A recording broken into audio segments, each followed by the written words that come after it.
Blessed and happy Monday to all of you, my dear friends, my dear brothers and sisters, my dear good people of God. Today is April 20, 2026. And in today's gospel from the beautiful and the wonderful account of the Gospel of John, chapter 6, verses 22 to 29, I find myself among the crowd searching for Jesus, yet sometimes for the wrong reasons. Drawn more by what he can give than by who he truly is. And his words, gently confront me.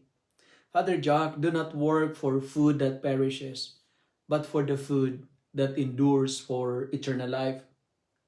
In my own priestly journey, I recognize how easily I can become absorbed in chasing temporary satisfactions like achievements, like approval, comfort, only to feel empty again. And yet Christ patiently redirects my heart, reminding me that the deepest hunger within me is not meant to be filled by the world, but by faith in Him.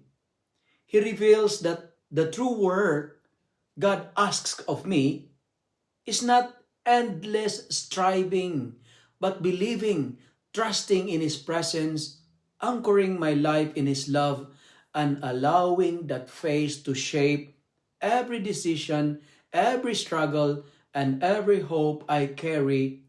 And so, I am invited again and again to move from seeking blessings to seeking the blesser, from restlessness to trust, from superficial fulfillment to a lasting communion with Him, knowing that when I choose to believe in Christ, I am already receiving the only nourishment that can truly satisfy my soul and sustain me for eternal life.